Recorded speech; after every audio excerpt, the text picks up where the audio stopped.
So we're happy to have Guy Himber on, and we're really looking forward to hearing about your latest Kickstarter.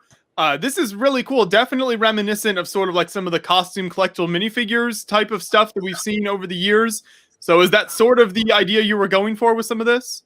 Yeah, I mean, I've done a lot of minifigure customs, and really my main focus has always been accessories.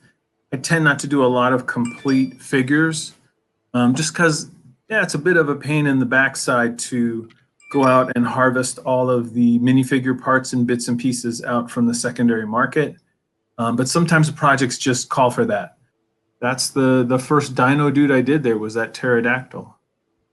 That's awesome. Yeah, and you've even created the kind of mountain spire scene there. Yeah, that's pretty cool. I didn't do that one. I had a very talented friend help me with that bit. And I think you're going to see a couple smaller vignettes. Instructions for those vignettes will be some social media stretch goals that we'll have for the project. So if we hit certain amounts of likes or things, I will make the build instructions for those vignettes available as a freebie to supporters as well. But yeah, as you see the figure, so as you see it here, it looks pretty complete, but that's actually a lie. This is actually a resin prototype off of the digital model. So after we get the sketches done, we go in and digitally sculpt everything. And from that data, we can grow stuff. And here, I'll see if I could give you a better look here. Yeah, and the tolerances on these are a little hit or miss. But if you look close there, I mean, this is pretty much what the final piece is going to look like. It'll be much shinier and a groovier finish, and the color match will be there. And then you can see how the wing setup pretty much pops on the top. And then you can see there's the pegs here for the crazy arms. So each one of these sets would come with a set of matching crazy arms to them as well. And we should mention those crazy arms were another one of your really cool Kickstarter projects that you did. And those to me are just so awesome because it allows you to do so many different things with minifigures that aren't possible with the typical Lego arms. Yeah, the crazy arms, that's just kind of been a momentum that just keeps growing and growing as more people discover them. Or you'll just have people say, hey, how did you do that pose with those arms? And my usual response is like heat gun. I'm really strong and I heated it up and moved it. Just accept that, like, okay. Yeah, once they see how they work and that connection point and stuff, it's kind of awesome. Yeah, I had an earlier version I had sold way back when I was machining them by hand, but the final ones are fantastic. So Dino-Dudes being a very elaborate mold set, there's going to be just the initial funding goal, which will cover the first 3 dinosaurs, which is the Brachiosaurus. Oh, we should cover something there too. In my world, we call them brontosauruses. That's what I was told as a kid. It's like, you know, there's planets we had when I was a kid that aren't planets anymore. Brontosaurus is a dinosaur that was stolen from us. Are you trying to change that? I wish I could say Brontosaurus, but I would catch a lot of crap from your archaeological buddies. So technically, the one with the long neck here is a Brachiosaurus, but you and I know Brontosaurus. There you go. Okay. People in the know what's going on, guys. No. So Brachiosaurus, the Stegosaurus, which is the kind of Godzilla-like dinosaur with the big fins on the back, and the T-Rex, those will be the 3 that are part of the initial set. And then the pterodactyl and the triceratops will be the stretch goals. So this is going to be a different way to do stuff. Usually I'm just selling accessories typically, or I'm just selling minifigures. This one I'm going to allow both. So you'll have options to just get an accessory set, which would be all in the same color. You would just get all the parts for the dinosaurs in the set. You provide your own minifigures. Then there will also be a minifigure option wherein you could get completely realized minifigures with prints on torsos and stuff like that. And what I did with Mouse Guard that people seem to like is you can just pledge in at a level where maybe you're just committing to get 1 figure, and you'd get that probably at whatever the retail pricing would be. Or if you pledge in for more figures, the more figures you pledge in for, the lower your cost per figure is. So if you pledge at the $20 level, you can get one $20 figure.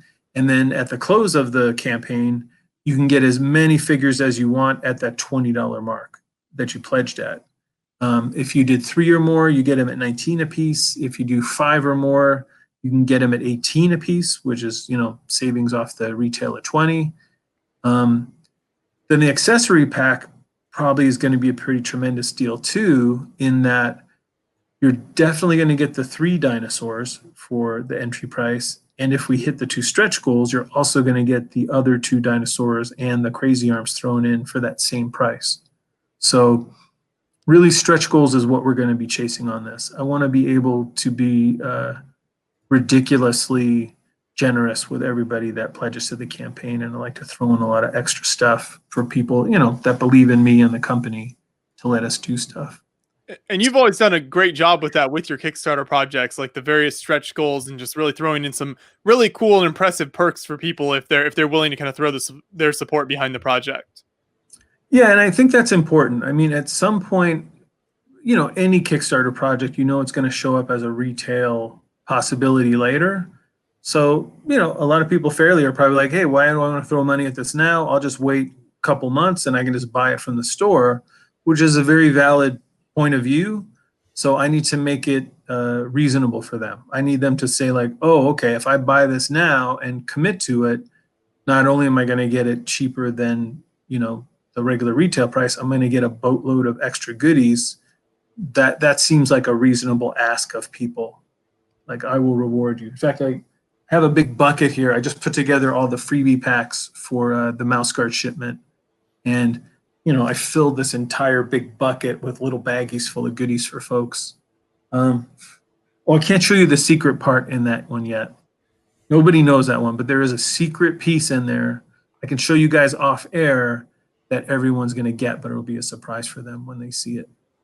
Yeah, I think between what you've done before, you've built up a good repertoire. So I think people would trust you a little more with, whatever you have in store. Your word is good. A lot of Kickstarter projects that are new on the scene and people who aren't as known, it's a little more dicey. But yeah, I'd say you're good. Well, thank you, Brian. Yeah, I think that's really your currency on Kickstarter ultimately is street cred. Yeah. Do you have a proven ability to deliver what you promised to deliver?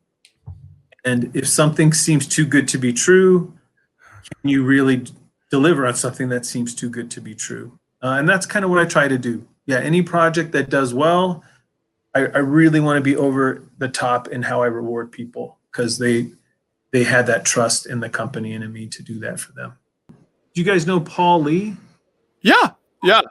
So Paul worked with me on a lot of the design ideas when I was working on these earlier, and the illustrations you see at the beginning are ones that he drew.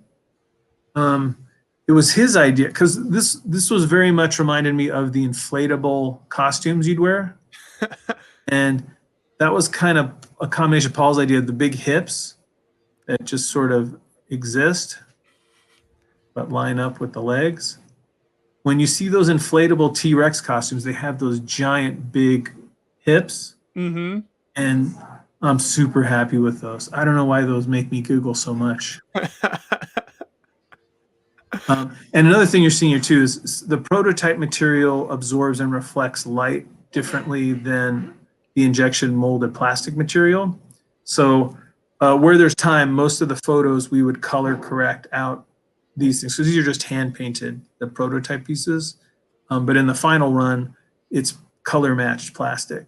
So it would all be the same shade of dark brown or reddish brown or whatever they're going to be. And in those poses, there's, well, we'll talk about Crazy Arms for a second. There's the main set, which is this one. So that gives you the straight arm and the bent arm. Yeah. And then the other really cool ones, which are much more subtle, are what are called the Javelin arms. So I'm going to put in a Javelin arm. So for those that don't know anything about Crazy Arms, they all have a pin system. So once you put the bracket inside, these little tiny, I just can't work backwards. These little tiny pins are what actually hold the arms in. So all I did for the one I just took off is I pulled the pin, popped him out. And now I'm going to replace him with the Javelin arm, which is this guy. And Javelin arms are very subtle in what they do. So that is now a Javelin arm on the other side. And what Javelin arms do is they take the arm, they put a nut. I just can't think backwards, guys. It's okay. There you go. There you go. They put the arm at a 90-degree bend, unlike figure arms. And this is the important part, is they can't let's gotta come back this way. A minifigure arm, if you raise it up, will thunk a minifigure in the head. So if you're carrying like a spear, you can't. So what a Javelin arm does is it actually brings the arm out a few degrees to clear, and that's why it's called a Javelin arm, because it brings it up and out so you can clear it. So what that does for you is it kind of gives you like more of an action pose, puts things pointed out.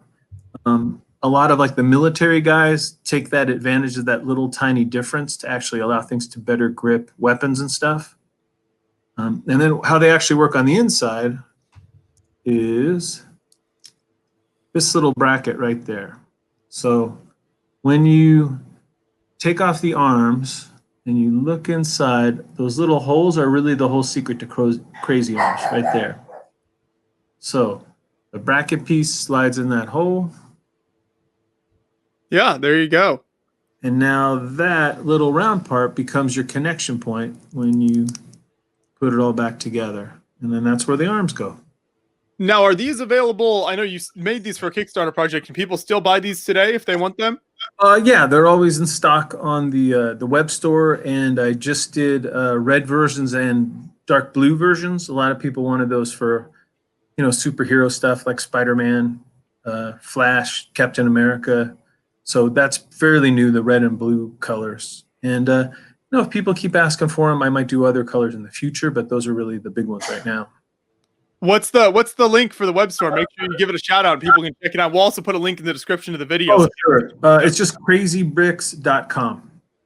Perfect. Yeah. So you've got the Crazy Arms on there. What else is available if people are interested in some of the other projects you've done over the years? Everything's on there. Let's see. The Victorians are on there. So these fun, cool guys, the little Victorian robots with the top hats. Which are such a sweet idea, by the way. The giant top hats are one of my favorite things that you've made over the years. Yeah. So there's the regular big top hats, which are like this size, which are, pretty big. And then recently I came out with what are called the excessively large top hats. I don't know if you've seen those, but they are really, truly excessively large. There's no reason to have them that big except to be excessive. Yeah, if there's a top hat that big, you're making a statement. Yeah, that's not for your amateur top hat. No.